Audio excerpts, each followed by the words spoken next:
এত ছোট গাছে কি পরিমাণে ফুল এসেছে দেখেন। গাছ কিন্তু বেশি বড় না, জাস্ট কিন্তু আপনার 10 থেকে 12 ইঞ্চি হবে। দেখেন প্রত্যেকটা গিটে গিটে কিন্তু অলরেডি ফুল চলে এসেছে। দেখেন কি পরিমাণে জালি চলে এসেছে, এবং গাছগুলো কিন্তু কোনো গাছ কিন্তু আমার কিন্তু কুকড়ে যায় নাই। দেখেন আপনি একটা জিনিস দেখেন, এখানে গাছ কিন্তু আমার প্রত্যেকটা গাছ কিন্তু সবগুলো কিন্তু একই সমান, এবং কিন্তু কোনো গাছের কিন্তু কোনো প্রবলেম হয় না, এবং গাছে কোনো কুকড়ি নেই এবং কোনো রোগবালাই নেই কিন্তু।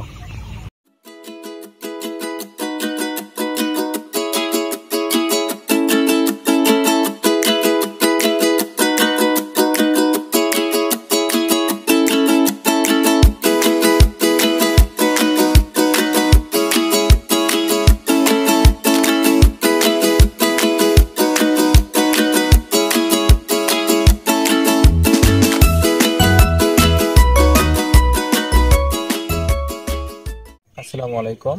আমরা যারা এই সময় মরিচ চাষ করেছি এবং মরিচের বিভিন্ন রোগবালাই এবং বিভিন্ন সমস্যা নিয়ে আমরা আজকে আলোচনা করব। মরিচের বিভিন্ন রোগবালাই এই সময় কিন্তু দেখা যাচ্ছে। বিশেষ করে যারা মরিচ চাষ করেছি তারা অতিরিক্ত তাপমাত্রার সময় কিন্তু গাছের যে পাতা, এই পাতা কিন্তু কুকড়ি হয়ে যাচ্ছে। এটা কিন্তু আমরা সবাই জানি এবং এটা কিন্তু আমাদের সবারই কিন্তু হচ্ছে। আর একটা সমস্যা সেটা হচ্ছে যে গাছের কিন্তু উইল্ডিং কিংবা গোড়া পচা, এই রোগটা কিন্তু সবারই হচ্ছে। এই রোগটার প্রধান কারণ হচ্ছে আমরা যখন যে সময় চারাটা রোপণ করি সেই সময় কিন্তু আমরা কিন্তু মালচিং লেভেল করে অনেকেই কিন্তু চারাটা রোপণ করি নাই, এবং মালচিং এর বেশি গর্ত করে আমরা কিন্তু অবশ্যই এখানে চারাটা কিন্তু আমরা রোপণ করেছি। তো যারা হচ্ছে মালচিং এর গর্ত করে চারাটা রোপণ করেছে তাদের কিন্তু একটা সমস্যা হচ্ছে কি, মালচিং এর কিন্তু যে তাপমাত্রাটা বের হয়েছে এটা কিন্তু সরাসরি গাছের গোড়ায় গিয়ে কিন্তু অ্যাটাক করেছে, এবং উপরে যে কাণ্ডটা রয়েছে এই কাণ্ডটা কিন্তু পচে গেছে এবং শুকিয়ে গেছে।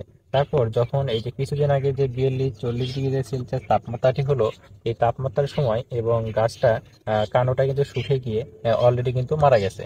তো এই সময় সমস্যার জন্য আমাদের যে কাজটা করতে হবে সেটা হচ্ছে, যখন আমরা চারাটা রোপণ করব সেই সময় অবশ্যই আমাদেরকে মালচিং লেভেল করে মাটি দিয়ে আমাদেরকে চারাটা রোপণ করতে হবে। আর অবশ্যই এটা গর্ত হওয়া হবে, কারণ হচ্ছে বেড করার পরে যখন আমরা জমিতে সেচ দিয়ে থাকি, এই সেচের পরে যখন আমরা সেচ দিই তখন দেখা যায় যে মাটিটা কিন্তু অলরেডি বসে যায়। বসে গেলে অবশ্যই মালচিং কিন্তু গর্ত হবে। আর চারা রোপণের পর অবশ্যই আমরা মাটিটা দিয়ে মালচিং লেভেল করে মাটি দিয়ে আমরা একটু সমান করে দিতে হবে। 2 নম্বর হচ্ছে গাছ উইল্ডিং হাত থেকে আরেকটা মানে রক্ষা পাওয়ার পেতে গেলে আমরা যে কাজটা করতে পারি সেটা হচ্ছে, আমরা যখন ড্রেনে যদি আগাছা হয় এই আগাছা নিড়ানি দিয়ে অবশ্যই আমরা মালচিং এর উপরে ফেলে দিতে পারি। বিশেষ করে দেখেন এর আগে আমি যে কাজটা করেছি এখানে কিন্তু মালচিং এর উপর কিন্তু অনেক আগাছা ফেলে দেওয়া হয়েছে। এতে করে দেখা যাচ্ছে কি, যদি আমাদের মালচিংটা কিন্তু হিট টেম্পারেচার হাত থেকে যদি রক্ষা পায় তাহলে গাছ কিন্তু কুকড়াবে না, কিংবা গাছের গোড়ায় ছায়া থাকবে, কোনো গাছ উইল্ডিং করবে না। 2 নম্বর বিষয় হচ্ছে ওয়েল্ডিং এর বিষয় এটা। আর ওয়েল্ডিং এর আরেকটা সমস্যা হচ্ছে যে আমরা অনেকেই পানি সেচের বিষয়টা কিন্তু আমরা লক্ষ্য করি না, যে দীর্ঘ সময় করার পর যখন আমরা হঠাৎ করে পানি সেচ দিই, এই সেচের পরে কিন্তু গাছ কিন্তু উইল্ডিং করে। তো আমাদেরকে অবশ্যই চিন্তা করতে হবে যে যদি সেচ দেওয়া হয়, সেচ দেওয়ার সময় অবশ্যই আমাদেরকে বিকালে অথবা সকালবেলা পানি সেচ দিতে হবে ড্রেনে।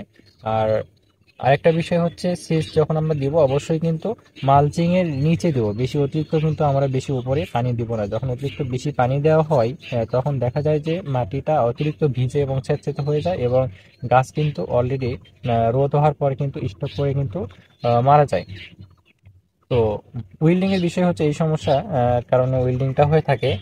আর বিশেষ করে যারা পাতা কুঁকড়ানো রোগের সমস্যা নিয়ে ভুগছেন, এটা কিন্তু বিভিন্ন পোকামাকড়ের জন্য কিংবা জাতের জন্য যে পাতা কুঁকড়ায় তা কিন্তু না। পাতা কুঁকড়ায় মূলত হচ্ছে এই সময় যাদের মরিচের পাশে পাতা কুঁকড়ে গেছে তাদের মেন সমস্যা হচ্ছে অতিরিক্ত টেম্পারেচার। যারা সবসময় মাটিটাকে ভিজা স্যাঁতস্যাঁতে রেখেছে, দেখেন আমার মাটিটা কিন্তু দেখেন অলরেডি খুব ভিজা স্যাঁতস্যাঁতে আছে। এবং এখানে আরেকটা বিষয় যে কাজটা করা হয়েছে, যে 4-5 দিন পর পর আমি কিন্তু এখানে প্রতিনিয়ত সেচ প্রদান করেছি। এই সেচের কারণে আমার গাছ কিন্তু দেখেন সবগুলো গাছ কিন্তু একুরেট, এবং সবগুলো গাছগুলো খুব সুন্দর, এবং প্রত্যেকটা গাছে দেখেন অলরেডি কিন্তু জালি চলে এসেছে এবং মরিচ ধরেছে। তো আমাদেরকে সেচের বিষয়টা এই বিষয় লক্ষ্য রাখতে হবে। এই সেচের বিষয়টা যদি আমরা খেয়াল রাখি তাহলে গাছের কোনো পাতা কিংবা কোনো কিছু কুকড়াবে না। আর আরেকটা বিষয় হচ্ছে ব্রাঞ্চ কাটিং। অনেকে বলে যে ব্রাঞ্চ কাটতে হবে কিনা। জি, ব্রাঞ্চ কাটলে ভালো, তবে এই সময়টাতে ব্রাঞ্চ না কাটলেও চলে, কারণ গাছের গোড়ায় যত ঝোপালো এবং ছায়া থাকবে তত গাছ আমার কিন্তু উইল্ডিং কিংবা কোনো প্রবলেম হবে না। বিশেষ করে দেখা যায় যে কিছুদিন পর যখন বৃষ্টি হবে, এই বৃষ্টির পর হঠাৎ করে বৃষ্টি হওয়ার পরে যখন রোদ ওঠে তখন কিন্তু কি হয়, জমিতে আসার পরে কিন্তু ভালো সুন্দর জমির ক্ষেতের মাঝখানে কিন্তু দেখা যায় দুই একটা গাছ স্টক করেছে, এবং যখন একটা গাছ স্টক করে ওই দেখা যায় ওখান থেকে বাকি গাছগুলো কিন্তু আমার স্টক করা শুরু হয়ে যায়। তো আমাদেরকে অবশ্যই খেয়াল রাখতে হবে যে গাছের গোড়ায় যত ছায়া রাখা যাবে, হিট টেম্পারেচার যাতে গাছের গোড়ায় সরাসরি না পড়ে, তাহলে কোনো গাছ কিন্তু আমাদের উইল্ডিং কিন্তু করবে না। তো আমরা গাছের আমরা যে ব্রাঞ্চ গুলো আছে এই ব্রাঞ্চ কিন্তু আমি দেখেন একটা ব্রাঞ্চও কিন্তু কাটি নাই। তো আমি ব্রাঞ্চ না কাটার উদ্দেশ্য হচ্ছে দর্শকদেরকে জানাতে চাই, এই সময় যারা মরিচ চাষ করবো তারা কখনোই কোনো গাছের ব্রাঞ্চ কাটবো না। ব্রাঞ্চ না কাটার কারণ হচ্ছে যখন আমি ব্রাঞ্চটা কাটবো না, এই গাছের গোড়ায় বৃষ্টি হলেও কিন্তু সরাসরি কিন্তু পানি গিয়ে গাছের গোড়ায় পড়বে না, এবং পানিটা কিন্তু সরাসরি ডাইরেক্ট চলে আসবে। আর অবশ্যই যারা এই সময় মরিচ চাষ করেছি দেখা যায় যে বেড করার পর, মালচিং করার পর কিন্তু আমাদের ড্রেন কিন্তু অনেক অপরিষ্কার থাকে। ড্রেনটা পরিষ্কার করে দেওয়ার পরে আমরা কোদাল দিয়ে মাটিটা দুপাশে কিন্তু ব্লক করে দিতে পারি, এটা কোনো প্রবলেম হবে না। এতে করে দেখা যায় যে বেডে যে ড্রেনে যে আমরা যে খাবারগুলো দিই এই খাবারগুলো মাটির সাথে মিক্সড হয়ে যায় এবং খাবারগুলো গাছ দ্রুত খাদ্য গ্রহণ করতে পারে। এটা আমার যে পাতা কুঁকড়ানোর যে সমস্যা এই বিষয়ে আমি বললাম। আর পাতা কুঁকড়ানোর জন্য আমরা মূলত 1.80 মাকড়নাশক ব্যবহার করি প্রাথমিকভাবে, অথবা ইউকা ব্যবহার করতে পারবো, অথবা ওবেরন ব্যবহার করতে পারবো পাতা কুঁকড়ানোর জন্য। আর লেদা পোকার জন্য, যাদের লেদা পোকার মেন সমস্যা পাতা ছিদ্র করছে এবং ফল ছিদ্র করছে, তারা অবশ্যই আমরা লুমিকটিন ব্যবহার করতে পারি। এটা হেকেম কোম্পানি অথবা সাসপেন অথবা একবাইট, এই ওষুধগুলো আমরা 16 লিটার অথবা 20 লিটার পানিতে 1 প্যাকেট দিয়ে স্প্রে করবো। আর অবশ্যই লেদা পোকার আক্রমণ কিন্তু এই সময় ব্যাপক পরিমাণে দেখা যায় যে মরিচের বোটার কাছে ফলটা পোকাটা ছিদ্র করছে এবং কিন্তু ফলটা কিন্তু ঝরে পড়ে যাচ্ছে। তো আমাদেরকে অবশ্যই মাথায় রাখতে হবে 7 থেকে 10 দিন পর পর আমাদেরকে লেদা পোকার ওষুধ স্প্রে করতে হবে, স্প্রে করতে পারি। লেদা পোকার জন্য আমরা এই ওষুধগুলো আমরা স্প্রে করব।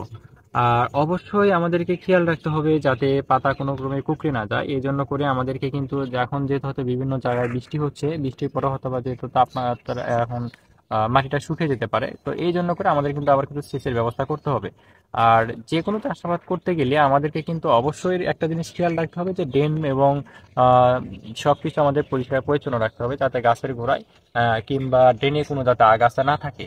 তো আমরা কিন্তু অনেকে দেখা যায় যে চাষাবাদ করি কিন্তু মানে পরিকল্পনা অনুযায়ী করি, কিন্তু যত্ন ঠিক মনে করি না আমরা। যে দেখা যায় আগাছা দেখা যাচ্ছে কিংবা গাছে রোগ বালায় পোকামাকড় ধরে গিয়েছে, যখন আমাদের রোগ বালায় পোকামাকড় ধরে যায় তখন কিন্তু আমরা সেই সময় মানে বিভিন্ন সমস্যায় কিন্তু আমরা পড়ে যাই যে এখন কি করব, গাছ আমার এই সমস্যা। তো আমাদেরকে অবশ্যই চিন্তা করতে হবে যে জমি সবসময় পরিষ্কার পরিচ্ছন্ন রাখবো, কারণ এই সময় গাছের ছত্রাক একটু কম লাগে। তারপর আমরা 7 থেকে 10 দিন পর পর অবশ্যই ছত্রাকনাশকটা স্প্রে করতে পারি। আর আরেকটা বিষয় হচ্ছে পিডিআর আমরা স্প্রে করতে পারি আপনার লিটোসেন, এটা হচ্ছে শ্যাম্পু কোম্পানি লিটোসেন, এটা লিটারে 1 মিলি করে স্প্রে করলে আমাদের দেখা যায় গাছের গ্রোথ এবং বৃদ্ধিগুলো খুব সুন্দর হয়ে থাকে। আর আরেকটা বিষয় হচ্ছে ফুল ধরে যাওয়া। ফুল মূলত হচ্ছে দেখা যায় অনেকেরই গাছ ছোট, যেমন আমার এই গাছটা দেখেন ছোট গাছ, এটাতে কিন্তু ফুল একটু ঝরবে, এটা কিন্তু স্বাভাবিক। তো একটা ফুল একটু ঝরে যাবে, তারপর দেখেন অসংখ্য ফুল ধরেছে, একটা কোনো গাছ আমার বাকি নেই, প্রত্যেকটা গিটে গিটে কিন্তু ফুল চলে এসেছে, এবং একটা ফুলও কিন্তু আমার এখন পর্যন্ত হলুদ হয়নি। অনেকে বলে যে ঝরে যাচ্ছে কিংবা কোনো প্রবলেম হচ্ছে, দেখেন এই গাছের গোড়ায় কিন্তু কিন্তু ফুল পড়ে নেই, দেখেন। আর যে ফুলগুলো পড়ে আছে দেখেন এই গাছে, দেখেন যে ফুলগুলো পড়ে আছে এগুলো কিন্তু অলরেডি কিন্তু মরিচ ধরে কিন্তু মানে আহ, ধরে গেছে, যেটা আর কি ফল আমার গাছের বোটায় মানে এখনো ধরে নাই, হলুদ হয়ে যায় নাই। তো আমি এখানে যেটা স্প্রে করেছি, এখানে আমি স্প্রে করেছি হচ্ছে চ্যামকো কোম্পানি লিটোসেন স্প্রে করেছি, লিটারে যেহেতু গাছ ছোট 1/2 মিলির একটু বেশি দিয়েছি আমি। আর একটা কাজ যেটা আমি ছত্রাকের জন্য এটা স্প্রে করেছি ম্যানকোজেব প্লাস কার্বনডাজিম, অর্থাৎ ম্যানসার অথবা সিএম, অথবা আমি হচ্ছে একটু হালকা একটু ছত্রাকের পাওয়ারফুলের জন্য বেশি স্প্রের জন্য যেটা ব্যবহার করছি সেটা হচ্ছে সানক্সালিন ম্যানকোজেব, যেটা সাইমোক্সালিন গ্রুপের ওষুধ, এটা হেকেম কোম্পানির সানক্সালিনটা আমি স্প্রে করেছি। আর এই ওষুধগুলো আমি স্প্রে করতেছি। আর মাকড়ের জন্য আমি যেটা স্প্রে করতেছি এটা হচ্ছে পাইরাডামিন গ্রুপের ওষুধ, এটা এটা খুব ভালো কাজ করে, পাইরিনটা স্প্রে করতেছি। আর এই সময়ে আমরা যেটা স্প্রে করবি, যাদের অতিরিক্ত পোকার আক্রমণ হয়েছে এবং মাকড় আক্রমণ হয়েছে, তারা অবশ্যই আমরা এই সময় ওভেরনটা স্প্রে করতে পারি। এটা হচ্ছে আপনার হচ্ছে বায়ার কোম্পানির ওষুধ, এটা এই ওষুধটা আমরা স্প্রে করতে পারি। আর অবশ্যই আমরা মাকড় কোনো ক্রমে গাছে যাতে মাকড় না লাগে এর জন্য করে আমরা নিয়মিত স্প্রেগুলো করে যাব। আর একটা বিষয় হচ্ছে যে আহ, যখন আমরা গাছে কোনো পিজিআর স্প্রে করি, পিজিআর স্প্রে করার সময় অবশ্যই আমরা বিকালবেলা স্প্রে করব, রোদের সময় কোনো স্প্রে করব না। তো দর্শক, আজকে এ পর্যন্তই। আমার এই ভিডিওটি যদি আপনাদেরকে ভালো লেগে থাকে এবং আমার ভিডিওতে যদি কোনো আহ, আহ, বুঝতে প্রবলেম হয়ে থাকে তাহলে আমাদের কমেন্ট বক্সে আমরা অবশ্যই কমেন্ট করবেন। আর মরিচ নিয়ে আরও ভিডিও আসবে সামনে। আজকে এ পর্যন্তই আপনাদের কাছে আলোচনা করব। তো দর্শক ভালো থাকবেন। ধন্যবাদ। তারা আমার চ্যানেলটি যাদের ভালো লেগেছে তারা অবশ্যই সাবস্ক্রাইব করবেন এবং শেয়ার করবেন। আসসালামু আলাইকুম।